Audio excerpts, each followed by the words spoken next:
Olá, a paz do Senhor Jesus esteja com cada um que está aí acompanhando esse vídeo. Quero de antemão deixar aqui o abraço para os amados irmãos da congregação da Vila Queiroz. Deus venha abençoar cada um grandemente, nos livrar de todo mal, em nome de Jesus. Quero também deixar um abraço para os nossos irmãos venezuelanos que estão sempre acompanhando os vídeos, as palavras e têm mandado as suas saudações. Que Deus abençoe vocês também. Continuamos firmes, fortes no Senhor. Logo estaremos novamente juntos nesta casa, adorando ao Senhor, bendizendo o nome de Jesus com todo o nosso coração. Glória a Deus. Hoje eu quero compartilhar uma palavra que o Espírito Santo colocou no meu coração e eu creio que vai servir de muita valia, de bênção para a nossa vida, no nome de Jesus. Eu vou ler aqui o Evangelho de Lucas, capítulo 7, versículo 11 em diante, onde a palavra do Senhor diz assim: E aconteceu pouco depois ir ele à cidade chamada Naim, e com ele iam muitos dos seus discípulos e uma grande multidão. E quando chegou perto da porta da cidade, eis que levavam um defunto, filho único de sua mãe, que era viúva, e com ela ia uma grande multidão da cidade. E vendo-a, o Senhor moveu-se de íntima compaixão por ela, e disse: Não chores. E chegando-se tocou o esquife, e os que o levavam pararam, e disse: Mancebo, a ti te digo, levanta-te. E o defunto levantou-se e começou a falar, e entregou a sua mãe. E de todos se apoderou o temor, e glorificavam a Deus, dizendo: Um grande profeta se levantou entre nós, e Deus visitou o seu povo. E correu dele esta fama por toda a Judéia e por toda a terra circunvizinha. Glória a Deus. Vemos aqui a história de uma ressurreição de um jovem, um milagre que Jesus operou numa cidade chamada Naim. A história começa no contexto anterior, relatando que Jesus ele já vinha de uma operação de um grande milagre em Cafarnaum, quando ele cura, através de uma palavra, o servo de um centurião. Então Jesus resolve fazer esta viagem até a cidade de Naim. E quando ele se achega nesta cidade, nós lemos que com ele vinha uma multidão, juntamente com os discípulos, e eles se depararam com outra multidão, que seguia uma mulher viúva que estava ali fazendo o funeral do seu único filho. Jesus, quando ele se depara com aquela situação, ele se move de íntima compaixão por aquela mulher. E ele então opta em operar um grande milagre. Ele ressuscita o filho daquela mulher, de modo que traz ali diante daquela grande multidão que acompanhava o temor, e eles glorificavam a Deus, e o Senhor foi grandemente glorificado com este grande milagre. Essa história, ela nos ensina muitas coisas interessantes que edificam a nossa fé. Mas hoje eu quero falar sobre qual é a multidão que eu e você estamos. Vemos nessa história duas multidões. Uma acompanhava Jesus, era uma multidão que transmitia alegria, a multidão que transmitia vida, a multidão que transmitia expectativa de viver coisas maravilhosas. Esses eram aqueles que seguiam a Jesus.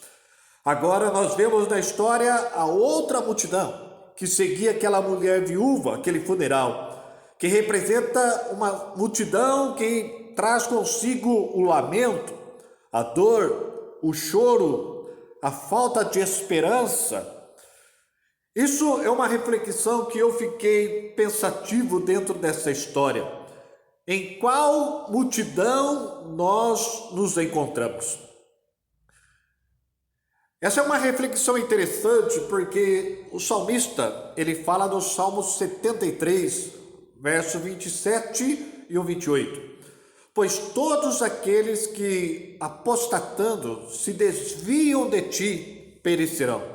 Tu tens destruído todos aqueles que se afastam de ti. Mas para mim, bom é me aproximar de Deus. Pus a minha confiança no Senhor Deus para anunciar todas as tuas obras. Esse salmo ele é muito interessante. Ele relata a diferença daquele que se afasta de Deus, daquele que não é um seguidor de Cristo, daquele que não deposita sua confiança no Senhor, e aquele que escolhe se aproximar de Deus, aquele que escolhe depositar toda a sua confiança no Senhor. Há uma diferença muito grande na vida das pessoas que optam caminhar com Deus. Eu estava meditando aqui nessa história e refletindo, por que vale a pena para mim, para você, escolher caminhar com Jesus, depositar a nossa confiança totalmente em Jesus.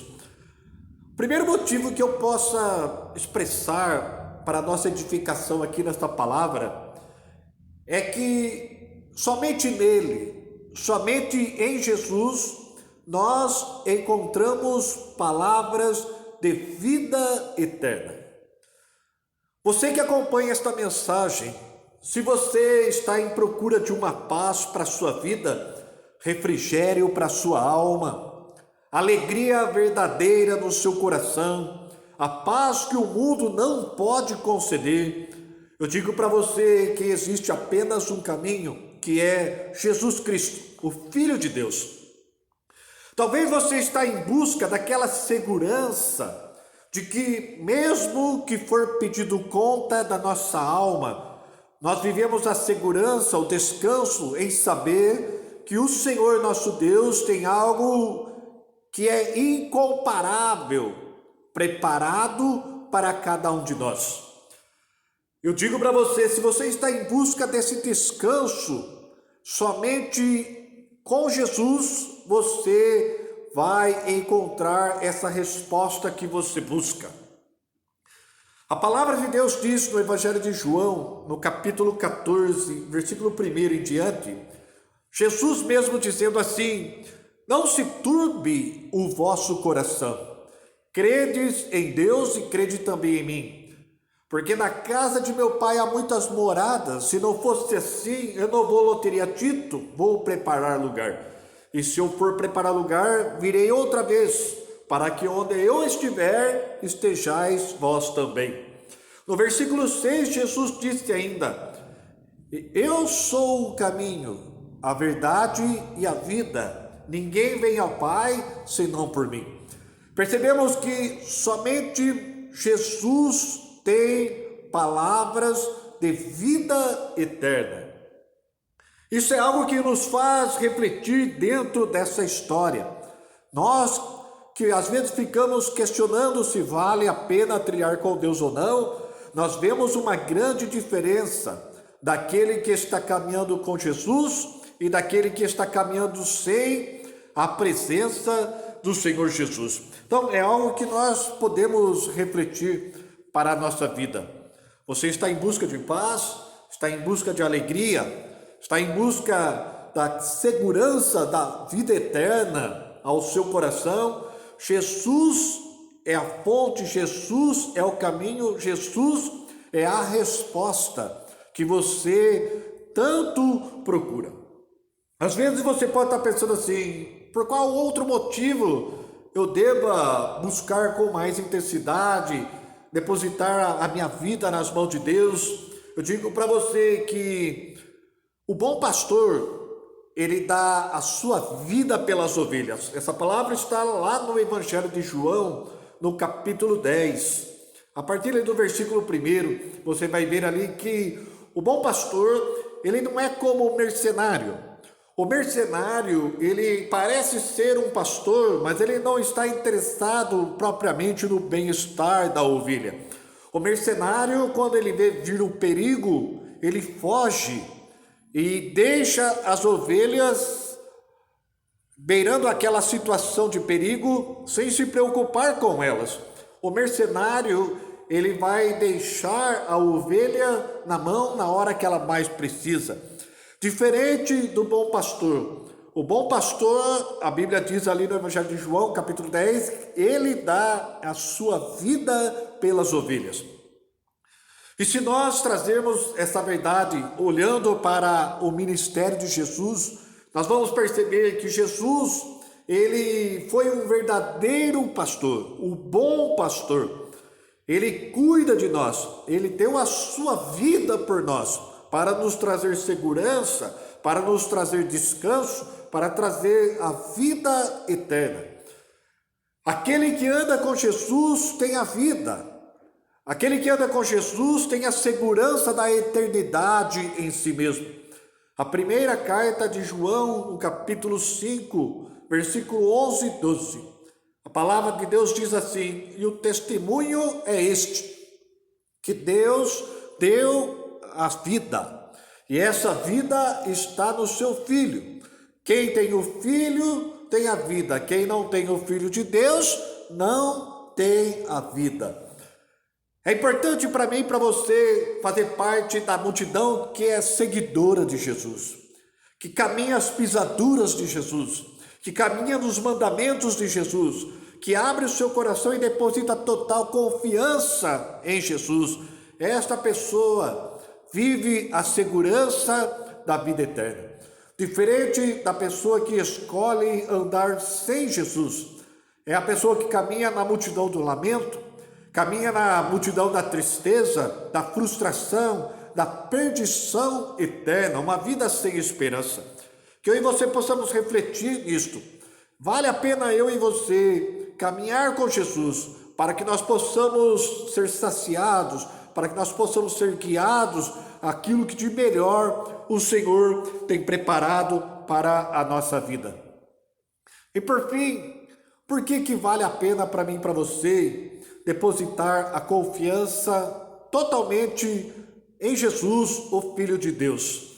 Ele é o verdadeiro amigo, aquele que vai estar conosco tanto na nossa caminhada aqui na terra, como por toda a eternidade. Ele não vai nos deixar. Mateus capítulo 28, versículo 20, ele garante: eis que estou convosco todos os dias, até a consumação dos séculos. O Senhor Jesus, ele está conosco. Às vezes nós oramos a Deus, pedindo para que ele prove o seu amor, o seu cuidado, o seu zelo para com cada um de nós. Mas a Bíblia diz em Romanos, capítulo 5, versículo 8, mas Deus prova o seu amor para conosco, em que Cristo Jesus morreu por nós, sendo nós ainda pecadores. Há mais de 2000 anos, o Senhor já provou esse amor, entregando o seu único Filho para morrer no nosso lugar. A palavra de Deus diz que ele deixou a sua glória, aniquilou-se a si mesmo, tomou forma de servo e assumiu ali um compromisso de morte e morte de cruz. E isso ele fez por amar a minha vida, amar a sua vida. Deus já provou que nos ama. Ele já disse sim para cada um de nós em todas as promessas que estão aqui contidas na sua palavra. O apóstolo Paulo, ele ainda diz assim, em Romanos 8, 31 e o versículo 32, se Deus é por nós, quem será contra nós? Aquele que nem mesmo a seu próprio Filho poupou, antes o entregou por todos nós, como ele também não nos dará todas as demais coisas? Você percebe o amor de Deus expresso na pessoa de Jesus Cristo, o seu Filho. Ali nós já somos grandemente abençoados por Deus. Se nem mesmo o único Filho de Deus, Jesus, foi poupado, foi entregue por cada um de nós, como o Senhor também não terá o cuidado de nos abençoar com todas as demais coisas? Jesus, ele é o verdadeiro amigo. Estará conosco em todo o tempo. Está de braços abertos para receber todo aquele que vem a ele. Talvez você está ouvindo essa palavra nesta oportunidade, talvez em busca de uma paz, em busca de um descanso para a sua alma, em busca talvez de uma cura, ou talvez de um descanso para a vida eterna.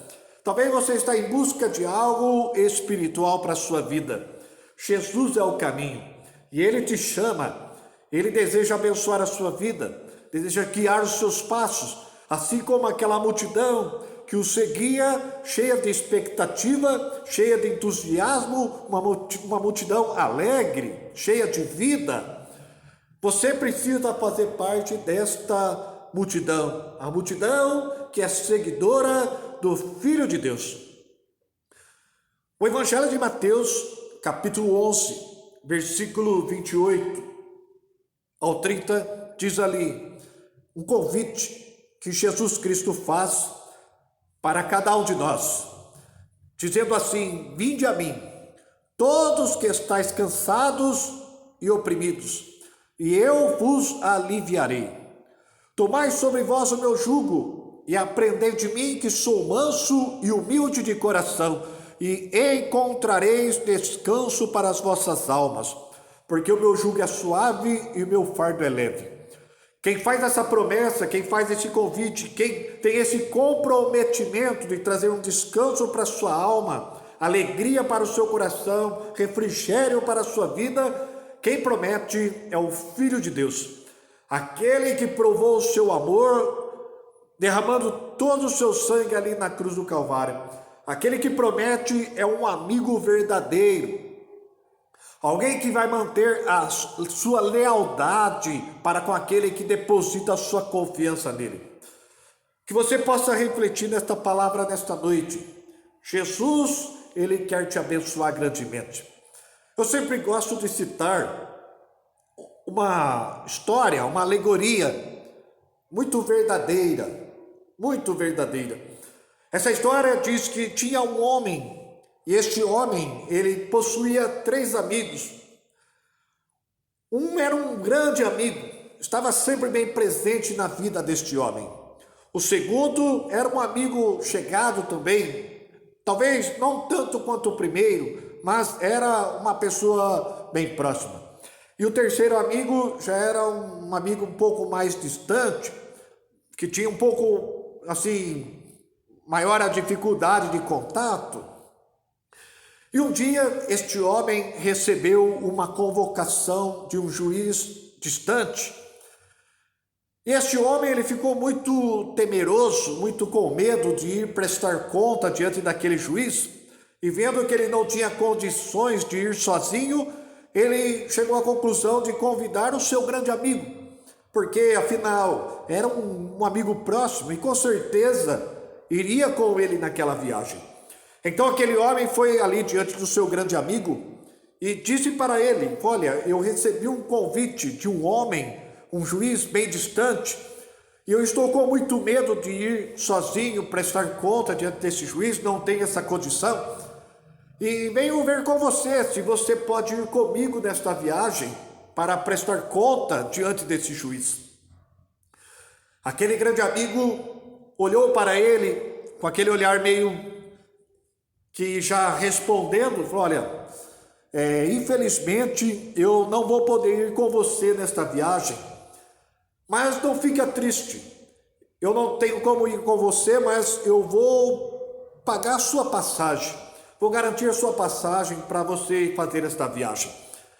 Aquele homem ficou muito triste, porque aquele era um grande amigo, era uma esperança de resolver aquele problema dele, mas sem sucesso. E ele saiu todo tristonho, cabisbaixo daquele encontro. Ele pensou consigo: meu grande amigo não pôde ir comigo, mas eu vou tentar o segundo grande amigo, de repente ele possa estar disponível. Então aquele homem foi no seu segundo grande amigo. Chegando ali, expôs toda a sua situação. Olha, eu recebi um convite de um juiz bem distante e eu estou com muito medo de ir prestar conta diante dele sozinho, eu não tenho essa condição. Mas eu quero ver com você. Eu fui até meu grande amigo, mas ele não pôde ir comigo, mas me garantiu pagar a passagem. Queria ver com você se você pode ir comigo nesta viagem. E aquele segundo grande amigo dele olhou para ele também com um olhar meio que também não podia resolver o problema e disse para ele: olha, é uma pena, mas eu também não posso ir com você nesta viagem. Mas vamos fazer assim, você já tem a passagem, eu garanto que eu vou te levar até a rodoviária. Aquele homem saiu muito triste diante daquele segundo grande amigo e sentou na sarjeta todo cabisbaixo, lamentando porque dois grandes amigos, e na hora que ele mais precisava, deixou ele na mão, não podia resolver o problema. Ele disse assim: olha, nem vou recorrer ao meu terceiro grande amigo porque ele é um pouco distante. Se os dois grandes amigos meus não puderam resolver o meu problema, esse terceiro amigo também não vai ser diferente. Enquanto ele pensava, aquele terceiro grande amigo estava passando por ali e vendo ele cabisbaixo, sentado ali na sarjeta, ele veio e colocou a mão nos ombros e disse: o que faz aqui, meu amigo? O que você tem? E aquele homem então expôs a sua situação.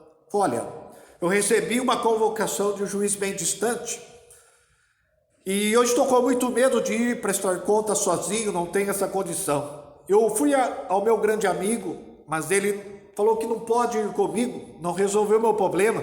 Garantiu pagar passagem, mas não resolveu meu problema. O segundo grande amigo, da mesma forma, também me garantiu que vai levar até a rodoviária, mas não resolveu meu problema. E aquele terceiro amigo, ouvindo aquelas palavras, colocou a mão nos ombros dele e disse: olha, não se preocupe, eu vou com você nesta viagem. E eu sou advogado, vou pleitear a sua causa diante daquele juiz. Aquele homem ficou espantado com aquela disponibilidade e prontidão daquele amigo, e eles foram naquela viagem, e ele foi bem sucedido ali diante do juiz, foi ajudado por aquele terceiro grande amigo e pôde sair vitorioso daquela situação. Essa história, ela é uma história alegórica, mas de muita profundeza, porque esse juiz simboliza Deus. Um dia eu e você vamos receber uma convocação.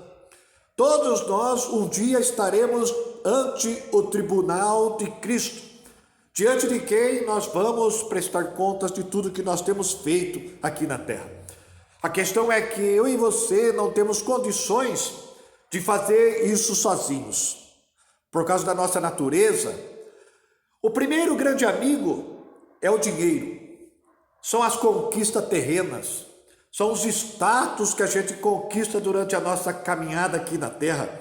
É um grande amigo, ocupa a maior parte do nosso tempo durante o dia, mas o dia que nós formos chamados para prestar conta diante do nosso Deus, esse amigo, o dinheiro, as conquistas, os status sociais, eclesiásticos, tudo isso não vai poder ir conosco.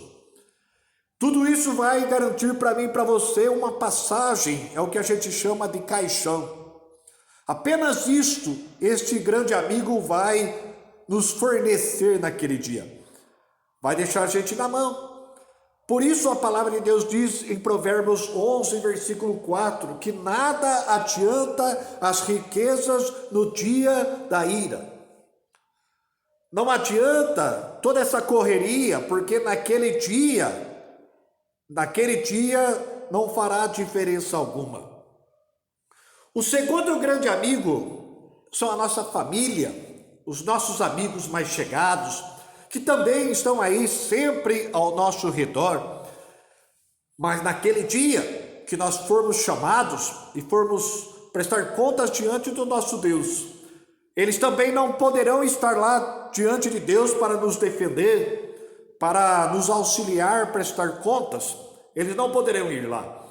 No máximo nos levarão até a rodoviária chamada cemitério, mas dali para frente eles não poderão nos acompanhar.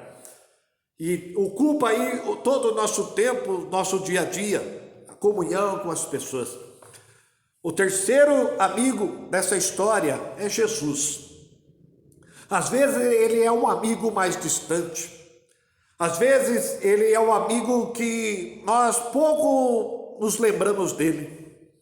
É um amigo que talvez a gente não tenha tanto tempo para ele. Mas eu digo para você, ele é o único amigo verdadeiro.